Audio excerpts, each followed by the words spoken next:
It's almost August, so you know what that means. Today, I'll be introducing you to 10 free-to-play MMORPGs that I think you should try out in August 2019. These are MMORPGs you may have tried out in the past at one point or another. There may have been MMOs you overlooked because, well, you were already actively playing something, or maybe you've never even heard of some of them. Then again, I have no doubt that you've heard of at least a couple of these. But this list is specifically a continuation of the free-to-play MMO series I have been doing each month this year, where I introduce you to 10 free-to-play MMOs not included in any list that year. So, allow me to clarify, these are in no way the best MMORPGs in 2019. They're merely MMORPGs that I believe you should try out. If you don't like any of them, no problem. Maybe you'll like next month's more. Now let's get into this. People always ask me, why didn't you include Guild Wars 2 or Terra, Blade and Soul, or insert any other big MMO here? And my reasoning is always simple. There are only a few large MMOs. There are even less that are free to play. So I want to space these out as far as I can so I can include them a few months apart each time. Guild Wars 2, although you technically need to purchase the expansions Heart of Thorns and Path of Fire, is by far the most recognizable free to play MMO on the market today. It is also by far the most popular and most successful. Outside of, I guess, maybe something like RuneScape. The reasoning for that could be because it has the look and feel of a AAA game, or because honestly, it is a AAA game. Combat, even though it was released years ago, is still one of the best systems years after its release. It's still one of the best looking games with beautiful landscapes and vistas. It's also highly customizable, and there is literally no pay to win in any form. Content releases, granted, are a little slow, and ArenaNet have recently downsized their team, but the game is truly an MMO every fan should play once.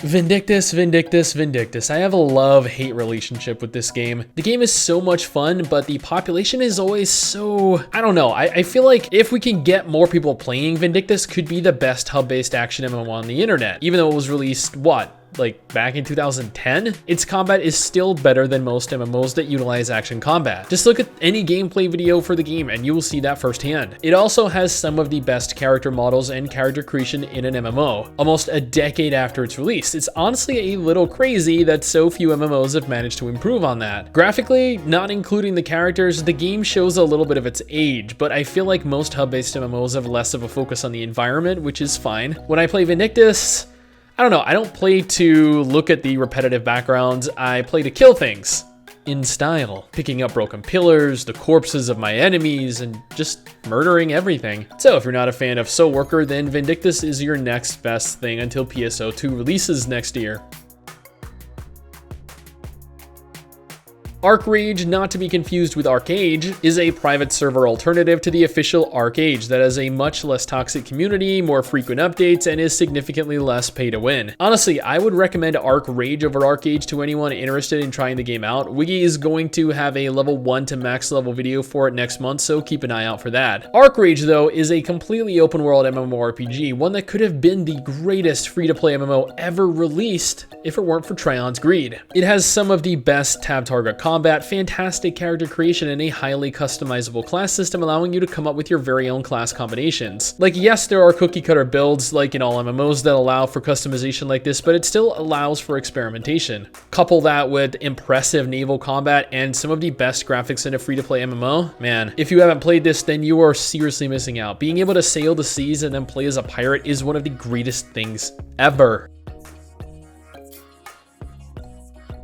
Okay, so maybe I'm not the most qualified person to be talking about Neverwinter because I've only dedicated a grand total of like 12, maybe 15 hours to it, but I was a huge fan of Neverwinter Nights, and I've noticed a connection between the two games that really intrigued me, and no, I'm not talking about their names. Now, there wasn't much of one, but there was enough of one to make me Google around. Neverwinter is kind of a mixture between a hub-based MMO and an open-world MMO, and so that there are certainly quest hubs that you remain in to take and complete quests, but you possess the ability to go out and meet other players. You're not confined to, say, small instant stuff, dungeons, or zones with repeating content. Sure, they are available to partake of, but they are not the sole focus of the game. For a game released almost 7 years ago, the combat holds up really well, and the graphics are definitely pretty good. Nothing compared to the first 3 games listed here, obviously, but, you know, still damn good enough for the kind of game this is. Combat is also action-based for those of you that don't want to tab target MMO.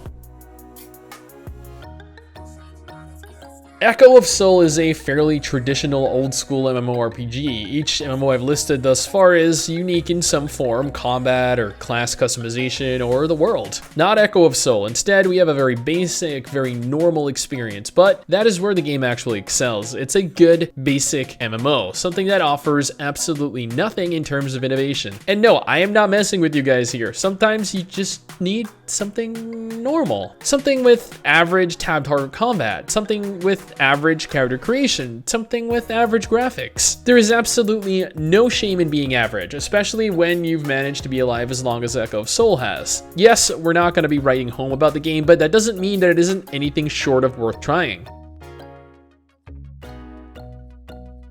Here we go, one of the best superhero-themed MMOs. What do we have left though right now? Champions Online, DC Universe Online, and the private servers for City of Heroes? Well, this month we're covering Champions Online while I record some footage of City of Heroes. Yes, I have actually been doing a video on that and it is in the works. Keep an eye out for it. Champions Online is a pretty good-looking superhero MMO for the most part. It captures a lot of the silliness of the genre and offers a large selection of superpower skills and abilities. Flight, super speed, you know, what makes a superhero fun. It incorporates those very same abilities into its combat, providing a slightly different spin on combat, which is tab target. There are a lot of instances to run around in, but a lot of the game and a lot of the people you meet are all out in the large city you inhabit. So while technically not an open world MMO and not a large sandbox MMO, it is also not technically a hub-based MMO either. I don't know, it's a weird game, but it is a lot of fun.